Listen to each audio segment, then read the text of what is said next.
Welcome to MMO Grinder Browser Based, where I take a look at browser-based games that are quick and simple in design. I was asked about this game on Twitter, and out of sheer curiosity I decided to check it out, and I was pleasantly surprised with what I found. So let's take a look at AirMech. AirMech is an interesting blend of genres, taking small pages from MOBA games, RTS games, and straight-up action combat, making for a familiar but overall very interesting experience and a simple small download. In AirMech, you can choose from one of several pilots, airmechs, and build loadouts to assault the enemy base and seize victory, all while defending your own structures.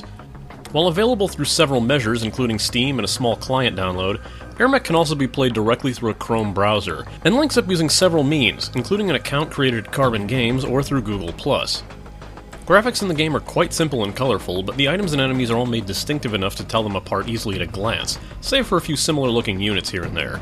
The look of the pilots are all hand-drawn portraits with a very obvious anime influence, which I guess makes sense in a game about transforming robots. Team colors are also very distinctive, red, blue, and green, making it easy to tell who's friend and who's foe.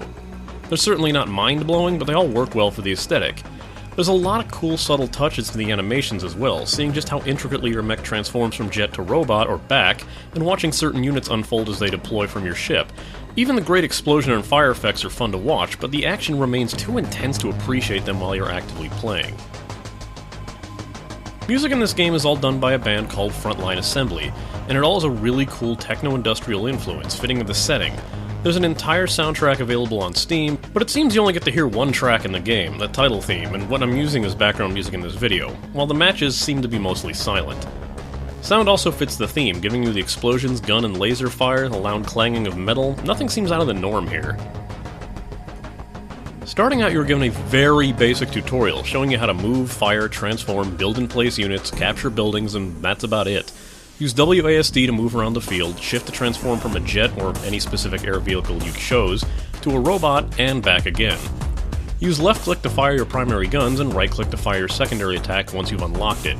Keep in mind that air targets can only be fired upon by air targets and vice versa, with the exception of special units, so if you want to take down a pack of tanks, you'll have to get down into the fray in robot mode, because in air mode your bullets will just soar over everything but other airbound players. The goal is to capture the base on the other side of the map, as well as any other neutral units on the playfield to gain extra firepower for a more forward position.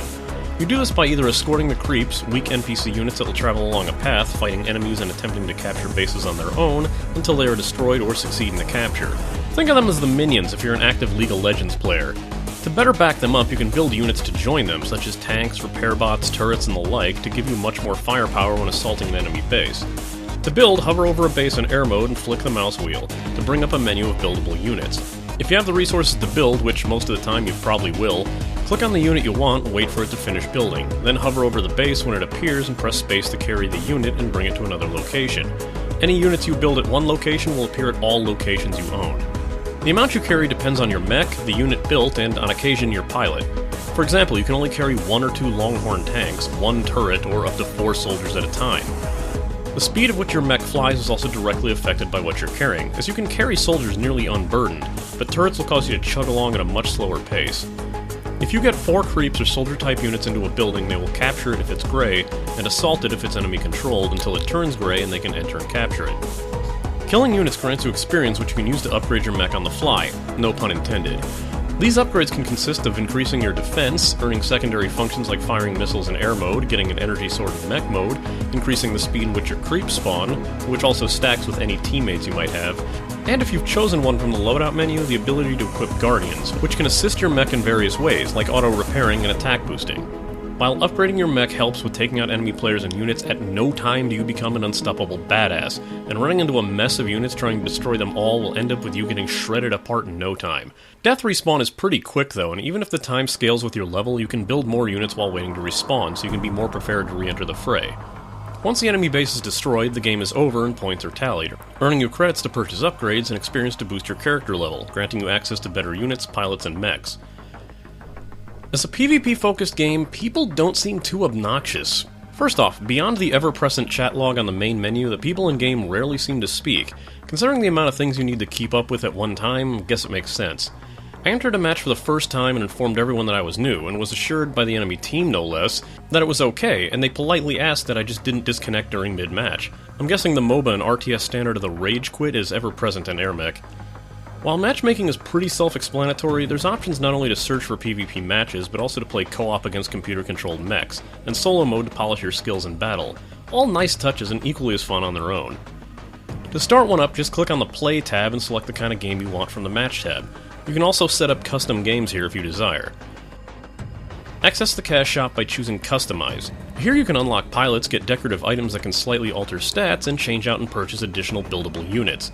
Some items, especially cosmetic ones, require diamonds, the paid currency, to unlock, and they go for various totals. You might also smile, or groan, at the tie-in items available in the game, like a Minecraft creeper skin for the boomer units, a flying Google Chrome logo for the saucer mech, and a portal turret skin for the turret units. Keep in mind, a lot of these are level locked. There is, however, an occasional free-to-play rotation on some units and pilots, letting you play them regardless of monetary or level restriction. I quite enjoy playing this game in short bursts. It's fun and intense, and a good distraction to play on again and off again. Play this if you're looking for a fun hybrid of MOBA-style gameplay and the standard RTS. It's a flashy bit of fun, can get pretty intense. It's also one of those games that will eat up all your time if you're not careful, so it's definitely worth a look if anything I said intrigues you. Making purchases might help get the upper hand, but level locking keeps us from being completely pay to win.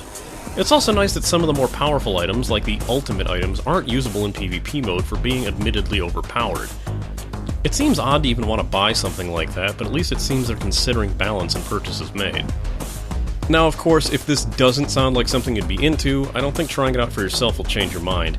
Having to keep track of so many things at once, and the intense push and pull gameplay, means underdogs can gain the upper hand in mere minutes if you're not careful, and making sure all your bases are covered. Literally. At this point, it doesn't seem like there's any one right way to play this game or set up loadouts, so if you're into MOBAs for the meta, especially since the game is constantly changing, maybe you should look elsewhere. AirMech is available at Carbon Games as a downloadable app for Chrome, a downloadable client, or on Steam. Head over to www.carbongames.com to learn more. For less than 200 meg, this game packs quite a punch. I will give a quick warning in that I have yet to play a match in the Google Chrome version of this game that hasn't crashed on me mid-fight, so you'll probably want to play one of the client versions, even if I did do this as a browser-based. Otherwise, enjoy the game and tell them Chaos D1 sent you. Seriously, you get bonuses for referring people.